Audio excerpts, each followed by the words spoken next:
Have you ever been in a scenario where you needed to bring something down like a tree and it was really, really tall, but you were scared it might fall in a car or something else valuable to you?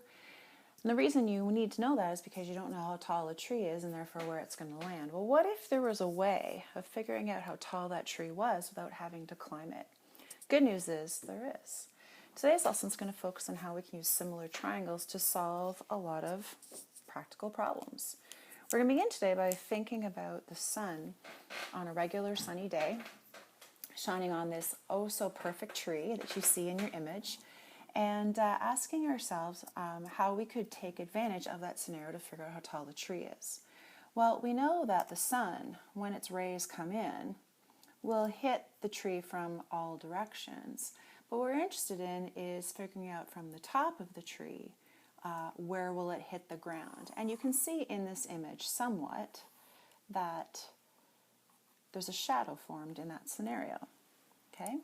So from the top of the tree, a shadow would be formed, and this is clearly not to scale, but you can get the same idea. Now, what if we could measure the full length of that shadow? And the answer is we could. From the base of the tree all the way out to the top of the tree. And the top of the shadow would correspond with the top of the height of the tree. And what if we could do the same thing for a meter stick as well? What if we could have it standing perfectly upright, just like the tree, and find out how long its shadow is too? Well, what we would end up with is a scenario of having two similar triangles. I'm going to draw them here off to the side so that we can get a better sense of them in 2 dimensions rather than trying to account for 3. So here they are. And on the right-hand side is where the tree would be. Pardon my artistic ability here. And down here, we might have the meter stick. So we know the height of the meter stick is 1 meter. We don't know the height of the tree. I'm going to call it h. But we do know that the sun's rays could come in on an angle like this, so that there would be a shadow for the meter stick, and there would also be a shadow for the entire tree. We're going to make an assumption that both the meter stick and the tree are standing up perfectly at 90 degrees. That enables us to treat them like similar triangles.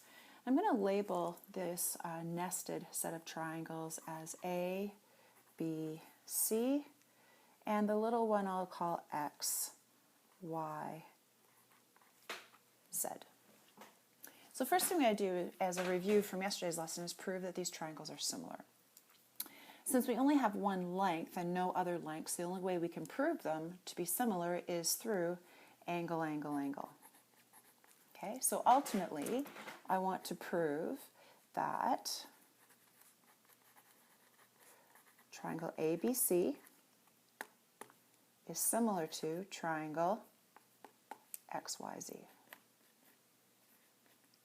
So I need to do it for all 3 angles. Let's start with this angle down here. We could say to ourselves that angle B is equal to angle Y. And what would the reason be we give for that? Well, they're a shared angle. So we can say because it's a shared angle for both triangles.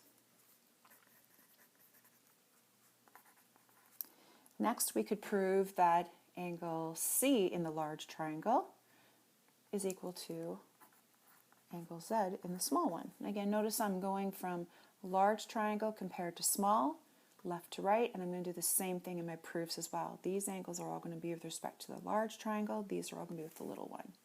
And I can say because they are both 90 degrees. And then finally, we only have one angle left, this one, which is angle A in the large triangle, angle X in the little one.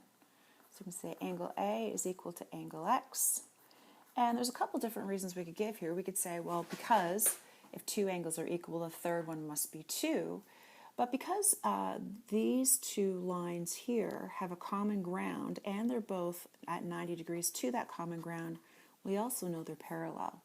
So as a review from yesterday's lesson, we have a scenario where we have both angles on the same side of the transversal that cuts those parallel lines, and they are both to the left of those parallel lines. That would mean that they are both corresponding angles.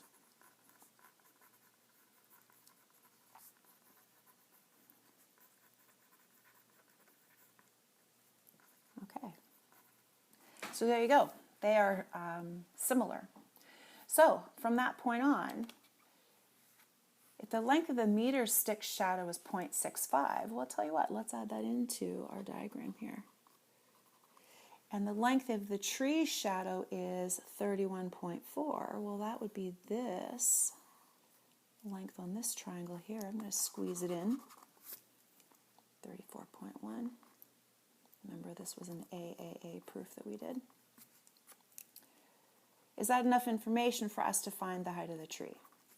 And the answer is yes. Something else we learned about yesterday is that we can compare sides of similar triangles because they have a scale factor in common. So if we take a look at the big triangle, which is ABC, compared to the little one, which is XYZ, we can begin by comparing sides. So we can say, for example, that the shadow of the large one is 34.1 compared to the shadow of the small triangle, which is 0.65. That also means we can compare these sides of the similar triangles as well. That means that H can be compared to 1. We could go ahead and compare the hypotenuse lengths as well, but we don't need that information to put here in order to be able to solve for H. So because we have two sides that we can compare to each other, and we know 3 pieces of information and not the 4th, that means we can solve for H. So if H is being divided by 1, we can clearly multiply by 1 on both sides. That's going to simplify quite nicely into 34.1 over 0.65. So, getting your calculator out, you can find that the height of the triangle, the height of the tree is approximately 52.5 meters. And therefore, if you wanted to chop it down, you'd want to make sure that you have a radius around that tree that's 52.5 meters from the center so that it doesn't crush anything valuable. Okay, moving on. Page 2. What is the scale factor between the two triangles that are given? And so you'll notice that these two triangles, we're going to hope are similar. We'll find out if for sure that they are or not. We do know they're both right angle triangles, which is good. We also know that they have a mama bear, baby bear, papa bear relationship in their sides as well. Let's review from yesterday. Here's the biggest one on this triangle, which means it has to correspond with this side on this one. We also know that they are proportional to each other because they're both opposite the 90-degree angle. Next, if we look for mama bear relationships, we've got a 4 here, which is the middle length of these 3, and we see that 21.6 is the middle length of the larger triangle. Finally, we have 3 being the smallest side and 16.2 being the smallest side. So let's check out the scale factor between these two. In other words, what we're looking for is if we take this side and we divide it by k, we should get this side. Comparatively, if we take the mini-me and we multiply it by k, we should be able to get the large side as well. There is this scale factor between the two triangles. I find that calculating the scale factor is easiest if you do large divided by small. Okay? So if we do 27.0 divided by 5, we can see what the scale factor would be for these two papa bear sides. But we should make sure it's the same for all of them. Let's also compare the mama bear sides, large triangle to small triangle. And let's also, and here I'll correspond this with the shapes I've used as well. Let's also do the little sides. So 16.2 divided by 3. And that will be the cloud. And so if these are in fact similar triangles, these 3 values should in fact all be the same. Let's see if they are. So let's do 27 divided by 5, and we get 5.4 as a scale factor between those two hypotenuse sides. If we do 21.6, lo and behold, we also get 5.4.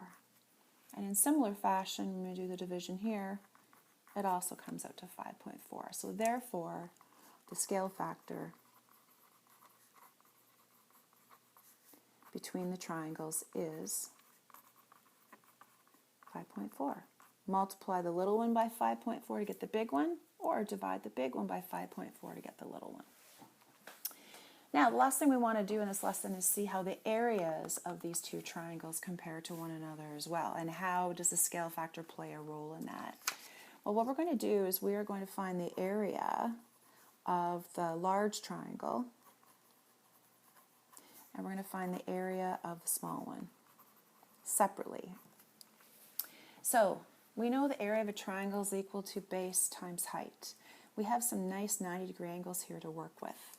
So the area of the large one is 21.6 times 16.2, base times height. But then, of course, we have to divide it by 2 because we're only taking half of the area of base times height. We're not finding the area of the entire rectangle.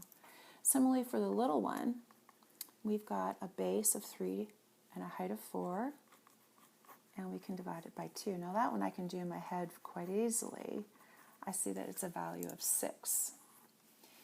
There are no units attached to these triangles, but they could be whatever units we wanted them to be.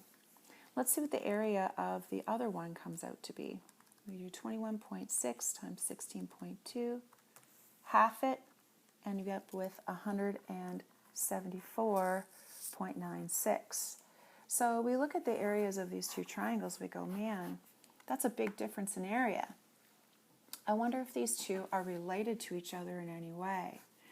Well, if we do a similar idea, take the large one divided by the small one, let's see what happens.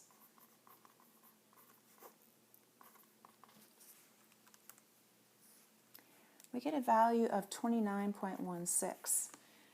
Doesn't exactly look like our scale factor, does it? Well, or does it? Since area is a two-dimensional thing, a length times width, and it always results in squared units, whereas lengths are just one-dimensional, to the power of 1 unit, like meters or centimeters. I wonder if we took the scale factor and if we squared it, what we might get. Well, take a look at this.